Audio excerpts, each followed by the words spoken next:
दोस्तों नमस्कार, मैं डॉक्टर अनिल पटेल। आज इस वीडियो के माध्यम से हम बात करने वाले हैं 3 बीमारियों के बारे में। पहले नंबर पे है पाइल्स, जिसको हम लोग बवासीर या हेमोरॉयड भी कहते हैं। दूसरे नंबर पे है एनल फिशर और तीसरे नंबर पे है एनल फिस्टुला, जिसको हम लोग भगंदर भी कहते हैं। दोस्तों, ये तीनों बीमारियां शौच के रास्ते में, मल द्वार में या गुदा द्वार में या एनस के रीजन में होने वाली व्याधियां हैं। इन तीनों बीमारियों के जो लक्षण होते हैं या साइन सिम्टम्स होते हैं, इतना आपस में मिले जुले होते हैं कि जिस रोगी को ये रोग होते हैं उसे वो भ्रम की स्थिति में होता है, कन्फ्यूजन की स्थिति में होता है कि उसे इन तीनों में से कौन सी बीमारी हुई है। मित्रों, आज इस वीडियो के माध्यम से मैं बताना चाहता हूं कि अगर आपने ये वीडियो पूरा शुरू से लेकर अंत देखा तो आपको एटलीस्ट अपने इस बीमारी के बारे में एक कंफर्मेशन हो जाएगा कि आपको इन तीनों में से कौन सी बीमारी हुई है। आइए इन तीनों बीमारियों के एक एक करके बात करते हैं। पहले नंबर पे पाइल्स, जिसको हम लोग बवासीर या हेमोरॉयड कहते हैं। पाइल्स शौच के रास्ते में या मल द्वार में जो नसें होती है, जिसको हम लोग वेन्स बोलते हैं, वो फूल जाती है।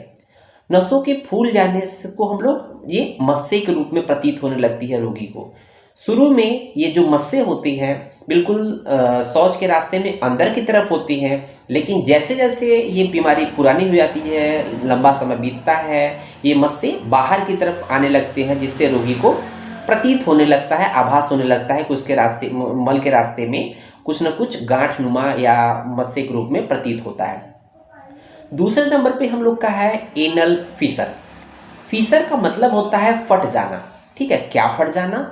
तो देखेंगे कि जो शौच का रास्ता होता है या गुदा का जो रास्ता होता है, उसकी दीवार पर एक पतली मेम्ब्रेन की लाइनिंग होती है, जिसको हम लोग एनल म्यूकोजा कहते हैं।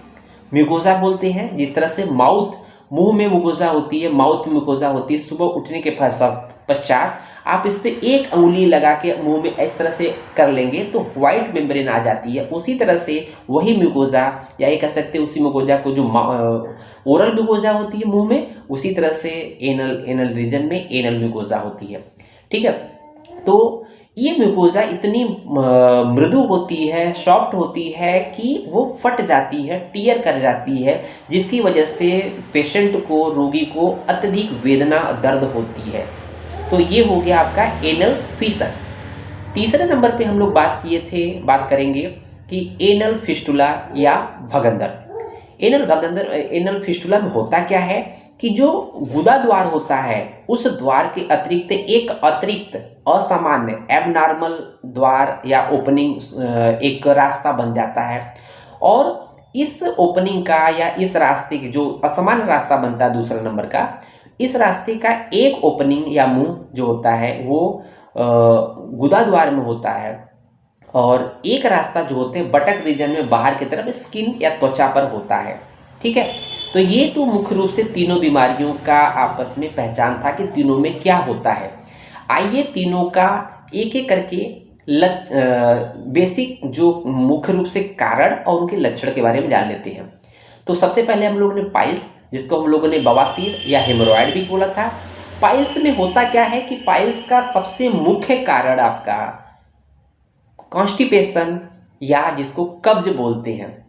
कॉन्स्टिपेशन की वजह से जो मल होता है वो बिल्कुल टाइट हो जाता है, और टाइट मल जब हो जाता है तो रोगी जब शौच करने जाता है, मल त्याग करने जाता है, तो घंटों घंटों पर बैठता है और वो जोर लगाता है। जोर लगाने की वजह से क्या होता है कि जो गुदा की जो नस होती है या जो वेन्स होती है वो फूल जाती है, स्वेल कर जाती है, डायलेट कर जाती है, और वो मस्से के रूप में बाहर आने लगती हैं। और कभी कभी इसमें ब्लीडिंग भी होती है, कभी ब्लीडिंग नहीं होती है, कभी कभी दर्द भी होता है हल्का फुल्का, और कभी दर्द नहीं भी होता है। ये तो मुख्य कारण था कॉन्स्टिपेशन। इसके अलावा अन्य कारण भी कुछ हैं इस पाइल्स के, जैसे क्रॉनिक डायरिया अर्थात पुराना दस्त होना, और जो हैवी वेट लिफ्टिंग है, रेगुलर वजन उठाते हैं, भारी वजन उठाते हैं। आपने देखा होगा जिम में जो वेट लिफ्टिंग करते हैं वो कमर पे बेल्ट लगाते हैं, जिससे कि प्रेशर नीचे की तरफ न जा सके। इसके अलावा जो मिर्च मसाले का बहुत अत्यधिक सेवन करते हैं और जो अल्कोहल या सिगरेट का सेवन करते हैं या जो व्यायाम बिल्कुल भी नहीं करते हैं उनको भी पाइल्स नाम की व्याधि होती है ना। तो पाइल्स में क्या होता है कि मस्से होते हैं, ध्यान दीजिएगा, पाइल्स में मस्से होते हैं मुख्य रूप से, और उसमें ब्लीडिंग भी कभी कभी होती है, ब्लीडिंग कभी नहीं होती है, वेदना थोड़ी बहुत पेन होता है, थोड़ा बहुत पेन नहीं भी होता है। दूसरे नंबर पे एनल फिशर। एनल फिशर जिसका मुख्य कारण कॉन्स्टिपेशन या कब्ज है। होता क्या है कि जब कब्ज होता है तो जो मल होता है बहुत टाइट हो जाता है, और मल टाइट होने की वजह से जो गुदा द्वार में जो सॉफ्ट म्यूकोजा थी, एनल म्यूकोजा थी, उसको टियर करती है, उसको फट जाता है उसके हार्ड स्टूल की वजह से। जब फट जाता है तो वेदना इतनी अत्यधिक होती है, इतना तेज असहनीय दर्द होता है कि रोगी को यहाँ तक कि वो मल त्याग करने से भी डरता है। ध्यान दीजिएगा, यही बेसिक चीज़ें हैं एनल फिशर में।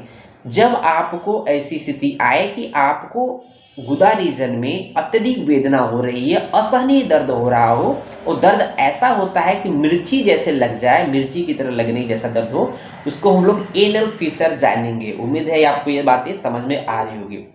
ये तो पहला कारण था। अन्य कारण भी है एनल फिशर के, कि जैसे क्रॉनिक डायरिया अर्थात पुराना दस्त होना। इसके अलावा चाइल्ड बर्थ, जो महिलाएं, जिन महिलाओं में ज़्यादा डिलीवरी होती है उनमें भी ये पाया जाता है। इसके साथ साथ जो एनल इंटरकोर्स होता है या एनल रीजन जो मैथुन होता है उसके द्वारा भी होता है, गुदद्वार मैथुन। इसके अलावा जो है अन्य कारण भी पाए गए हैं। अब देखेंगे चौथे नंबर पे, हम तीसरे नंबर पे एनल फिस्टुला, जिसको हम लोगों ने भगंदर का नाम दिया था।